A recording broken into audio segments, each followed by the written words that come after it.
No matter where you go, remember the road that will lead. Hello and welcome to another edition of Let's Get Real with Haja.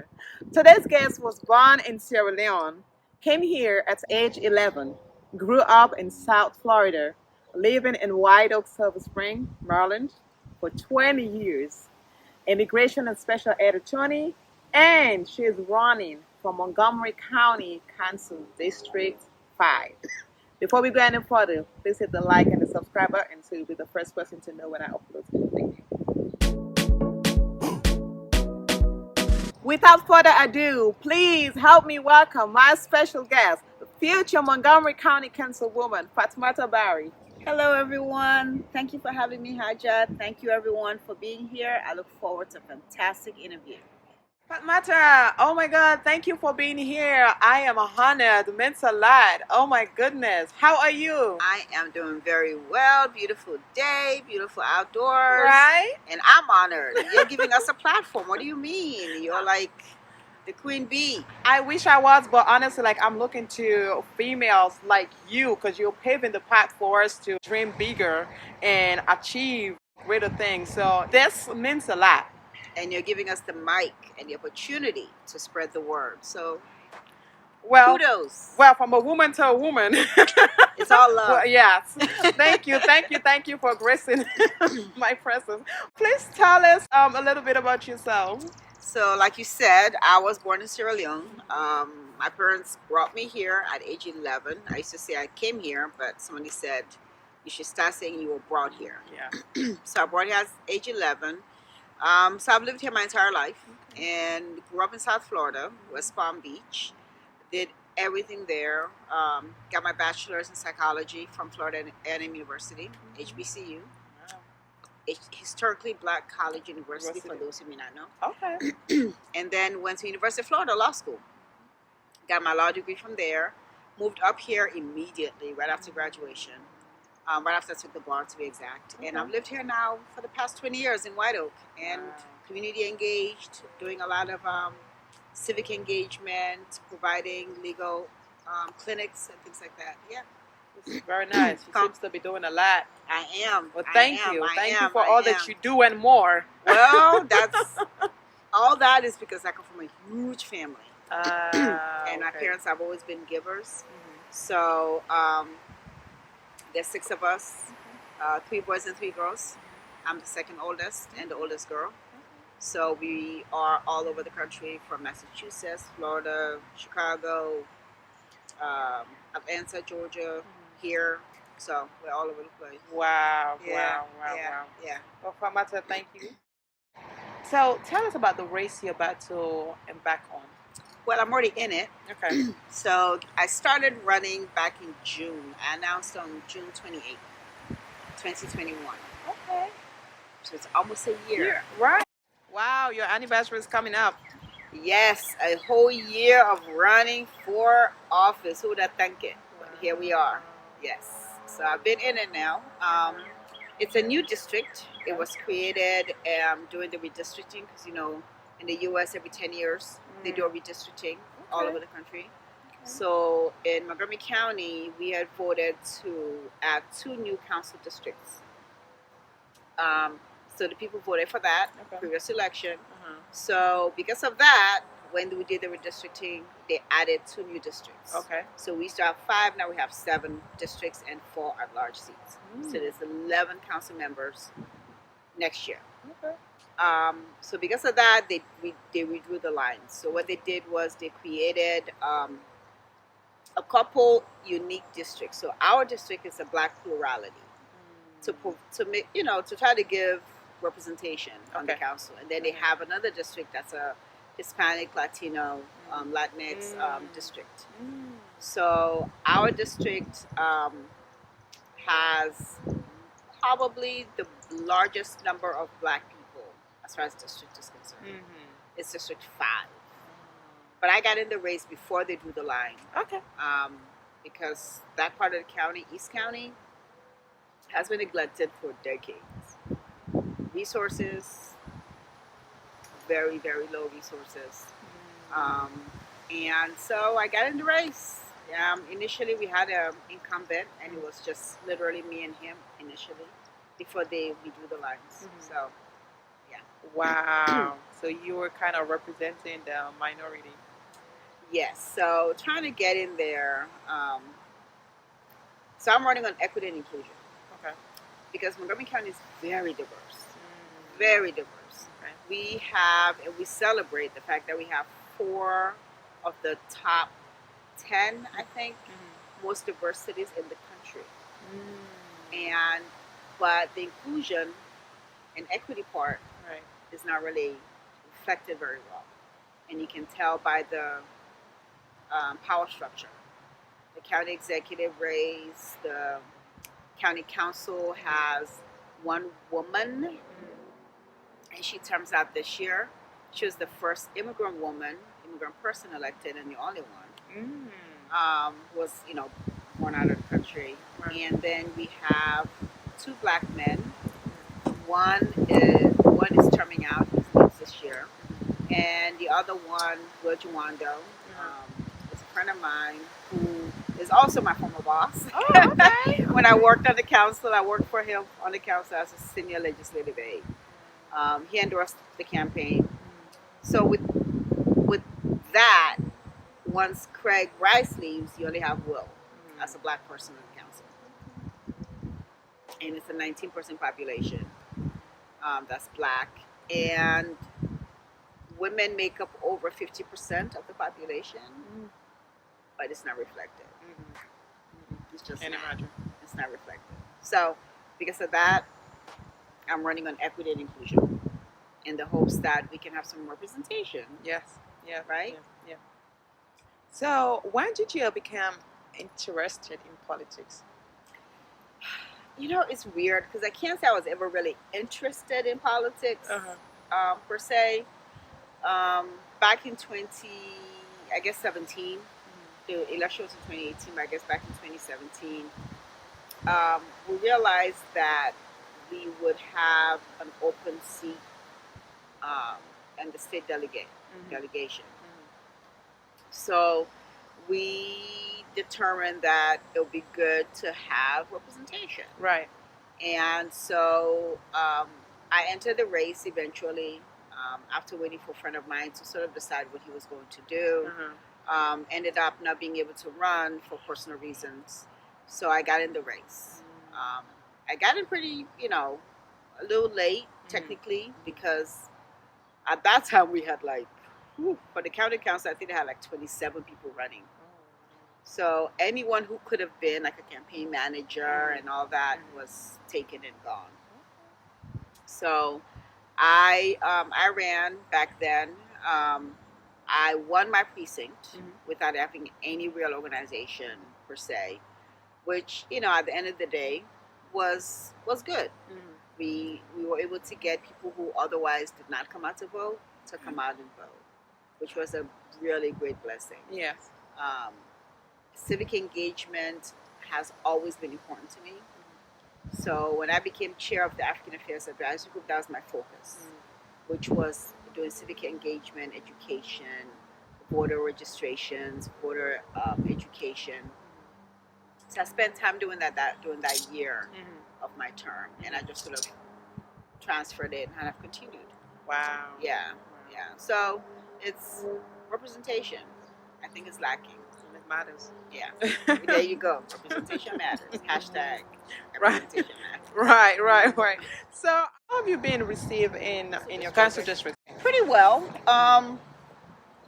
You find out that people, if you go talk to them, people want to hear you. They want to talk to you. They want to know that there's somebody out there who wants to represent their interest.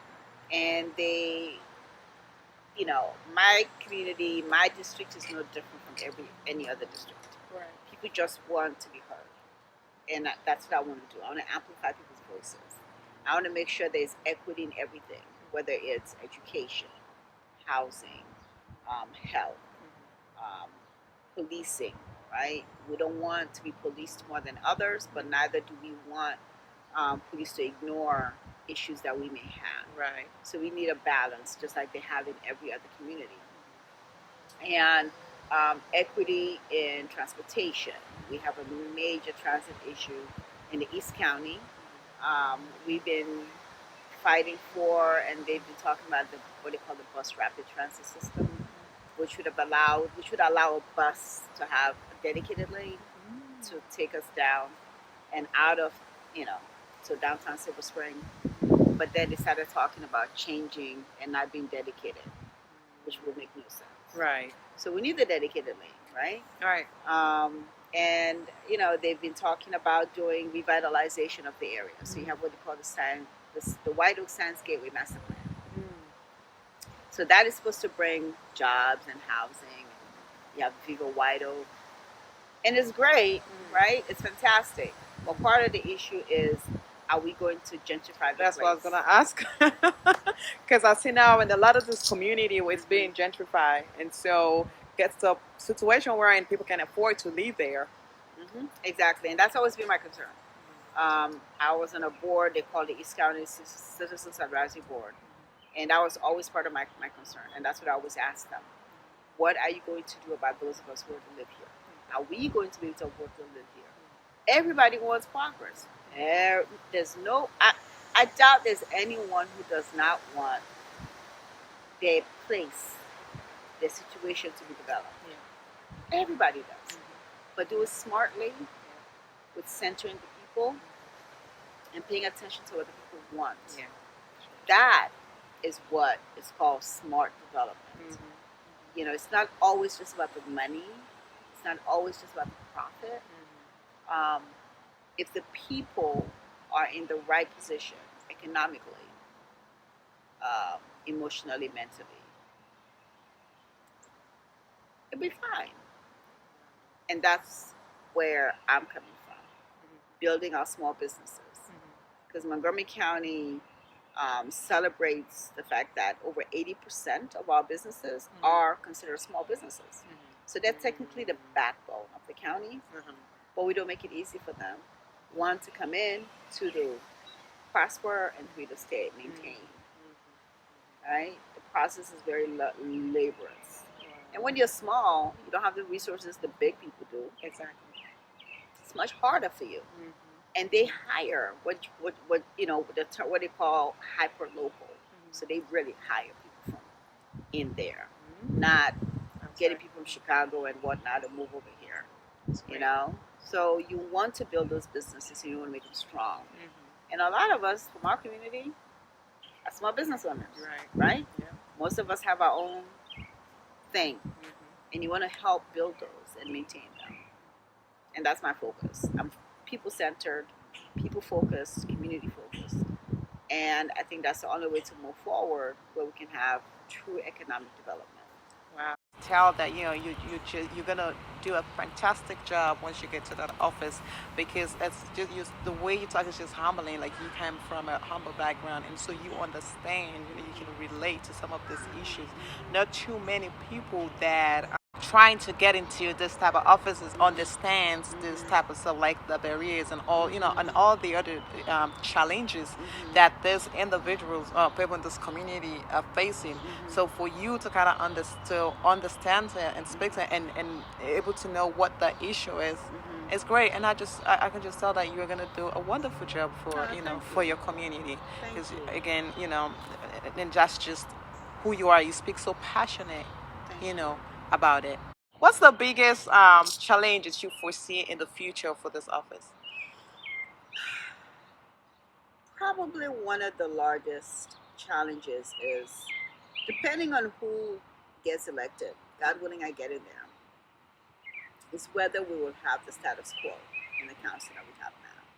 Or are we going to be able to shift them a little bit to the left?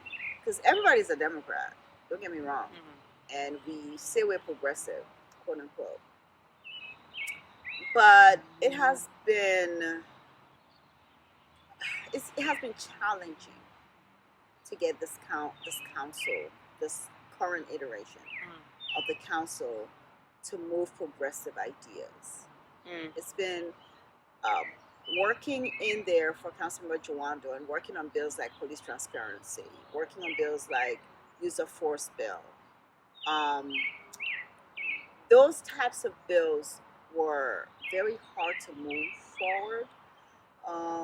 Several meetings, all trying to convince people it's a good idea to tell police don't do chokeholds, don't put your knees in somebody's neck, be transparent, hold police accountable.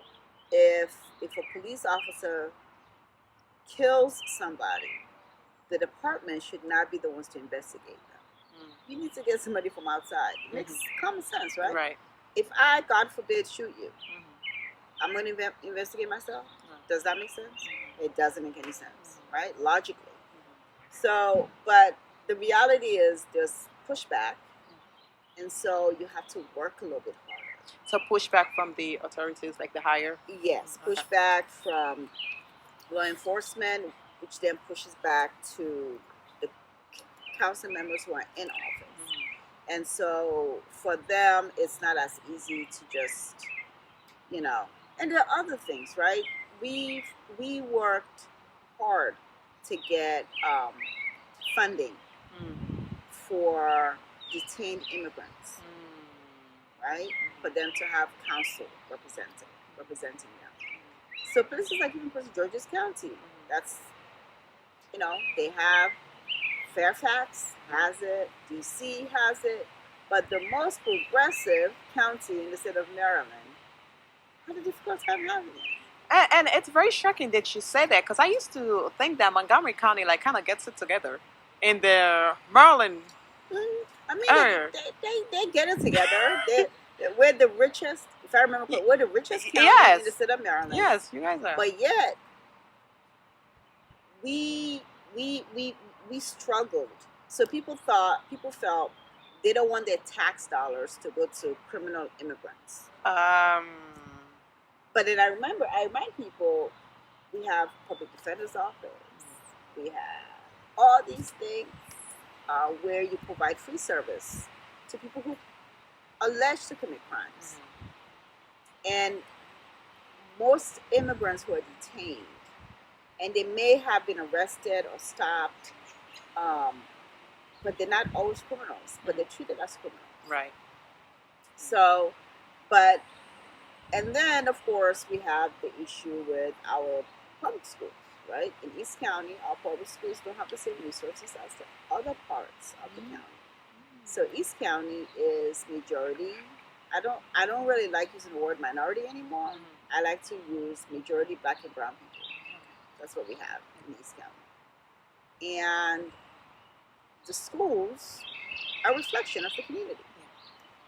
So one of the elementary schools over there, there are 3 classes, I think, that have no heat in the richest county in the state of Maryland. That has half of our county budget goes towards the schools. How do we not have heat in the classroom of little babies? How? Doesn't add up. Does not add up, right?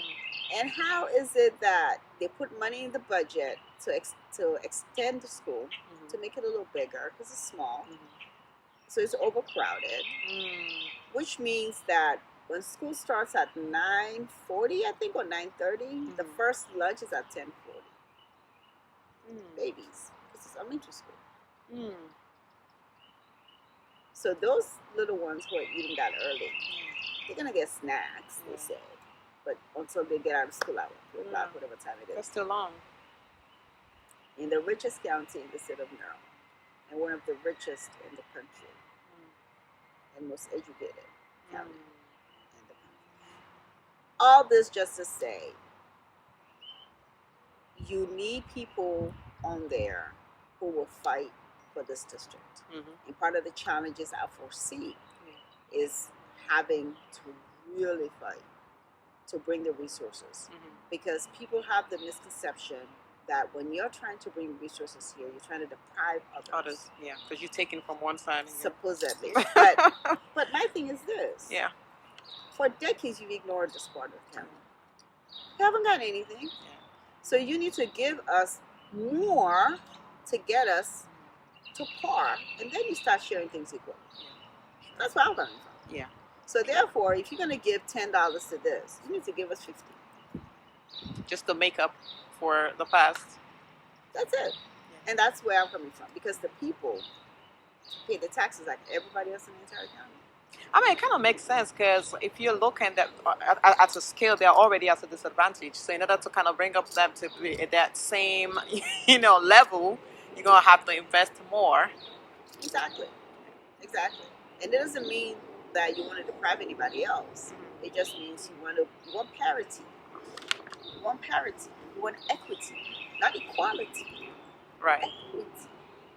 And sometimes that's where we miss the ball. Yeah. Right? Yeah. Because how can a child learn in a classroom where they're cold? But this is where teachers are just amazing human beings. Teacher has a space heater. She brings in a space heater. She made it fun, so the child doesn't know. You're not supposed to have a space heater. You're supposed to have heat coming from like everybody else. Right. But right. Yeah. But that's not how it's supposed to be. Not in America anyway. Yeah. It's so true. So your community, which is the White Oak Silver Spring, it's a community of immigrant.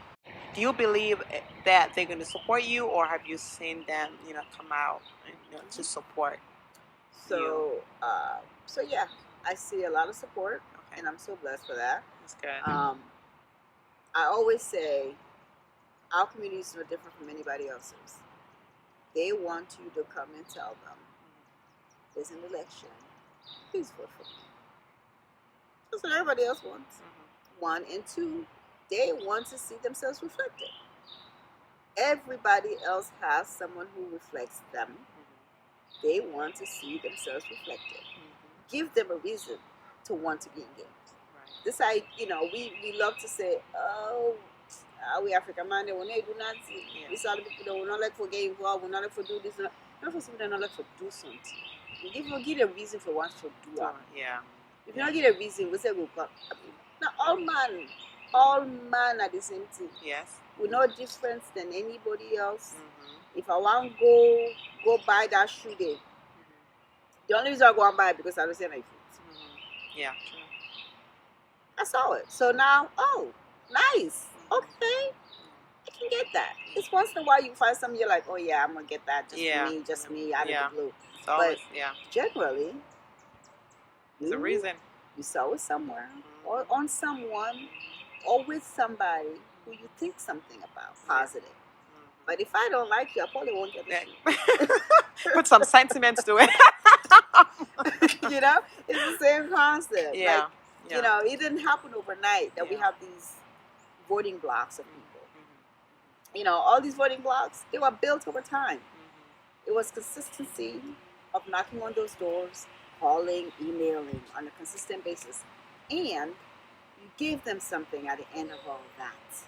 You gave them policies that benefited them and their communities and their families. You go knock on a black person's door, on an African's door. What am I going to get if I go vote? My situation is not changing. True. So we have to give people a reason. So seeing someone who looks like them, talks like them, sounds like them, has the experience, gives them a little bit of a, okay, let me try this and see if something changes. And that's why I want to get in there, because I'm concerned that others will not fight for them with the same determination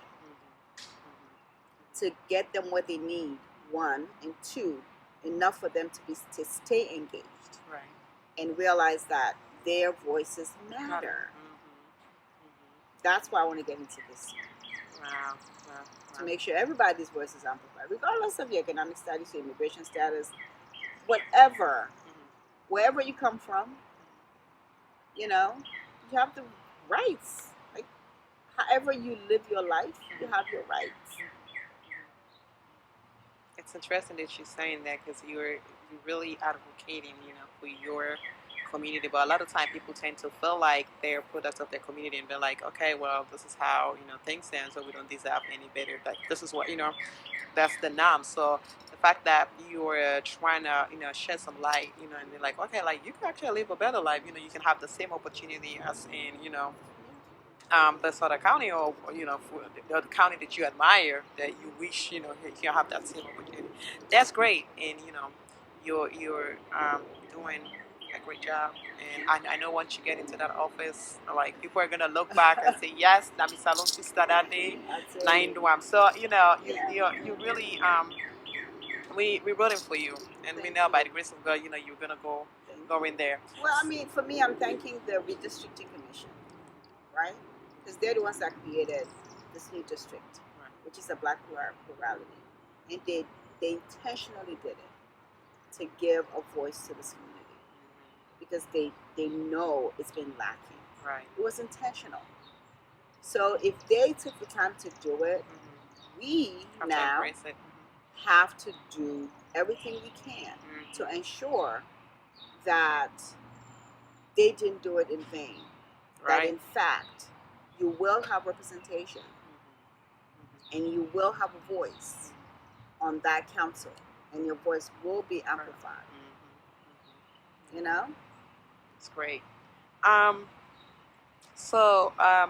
Fatmata, when we think of politics, right? Let's say back home, Sierra Leone, we think of politics as mostly like a male-dominatory, position.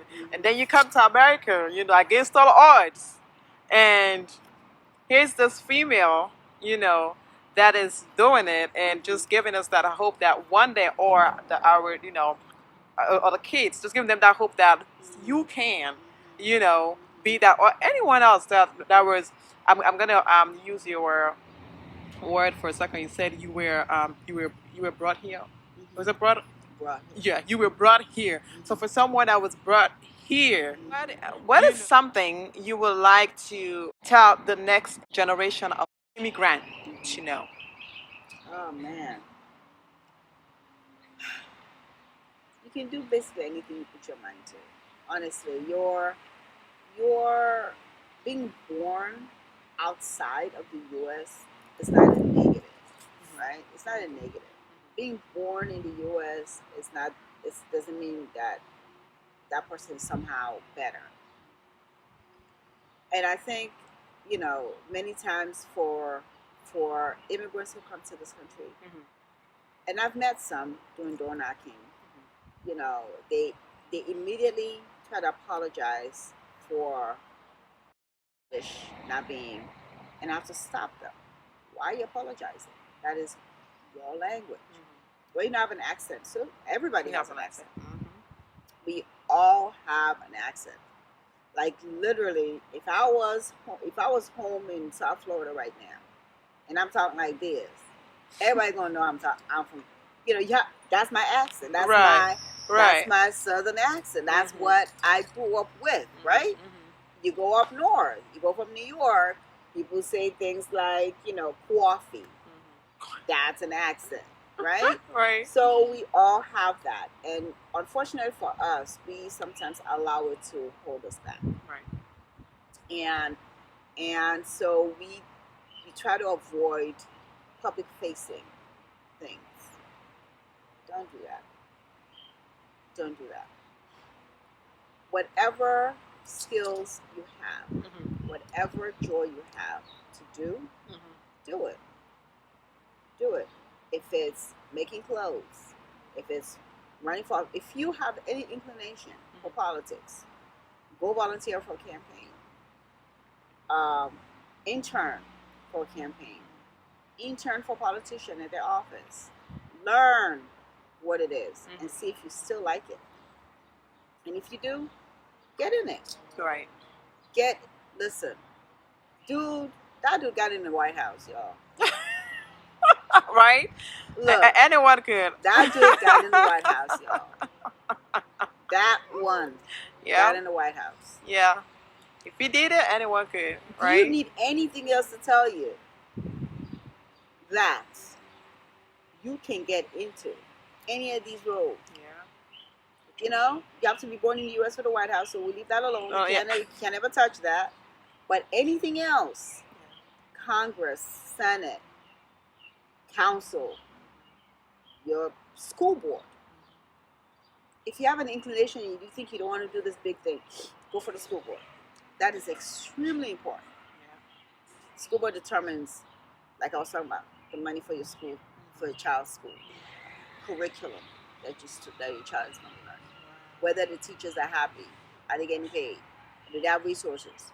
The school board makes those decisions. So you being on the school board gives you the opportunity to put your 2 cents in as to how your child, your sister's child, all these children you see running around will be educated.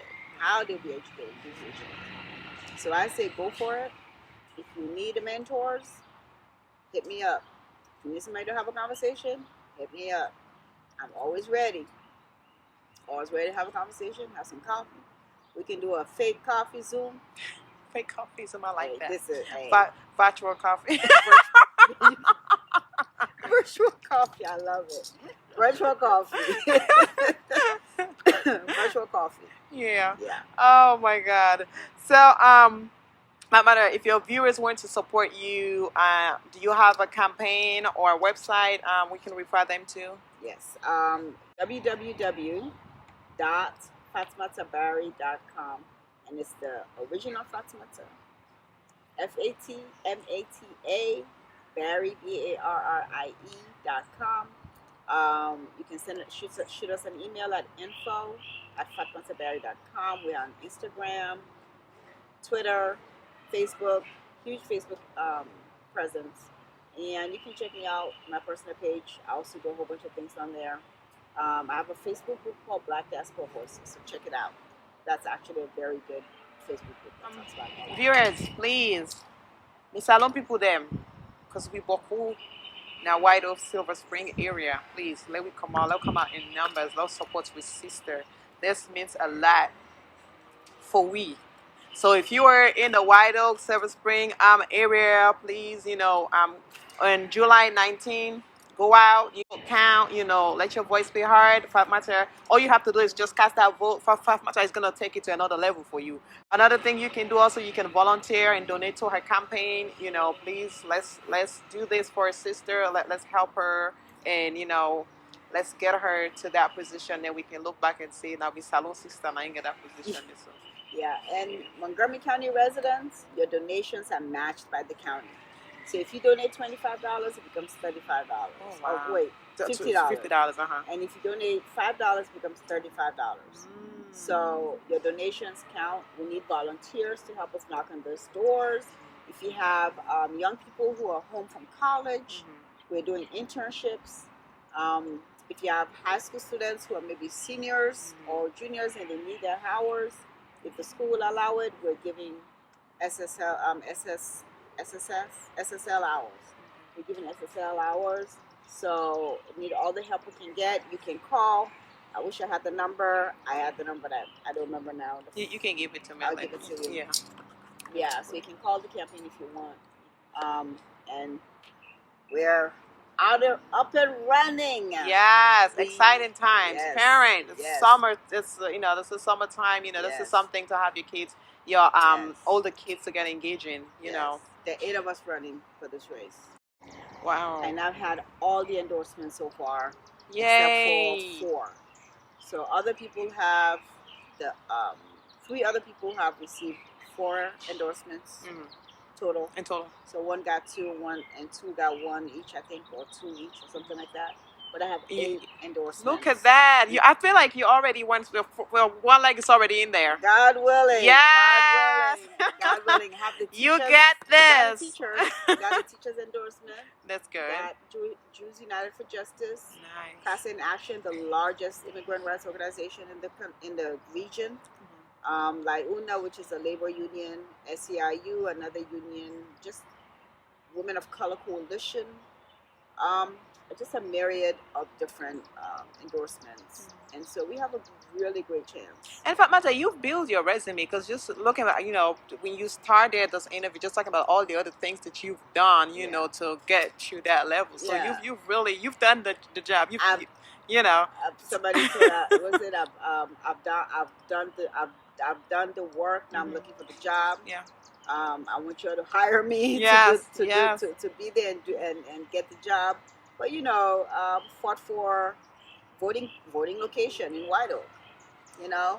If you look online, you'll find one of my videos of me at a rally pushing for that video, for that voting place, and testifying. You know, even prior to now, we had another voting location that we needed, that they were going to close down, when we rallied around that. So, you know, worked hard in the community. Yeah. And we just want representation. That's all. It's been decades with that struggle. That's all. Nothing big. I know you're gonna do a phenomenal job. Thank you. And I appreciate you. And I'm looking forward to calling you July 20th and congratulating you. Me too. Me too.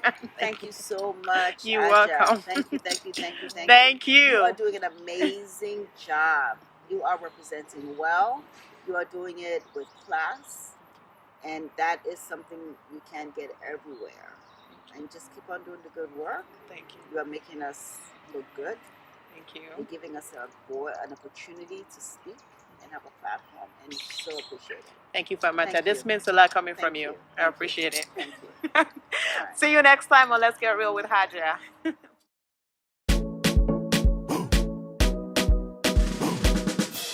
No matter where you go, remember the road that will lead you home.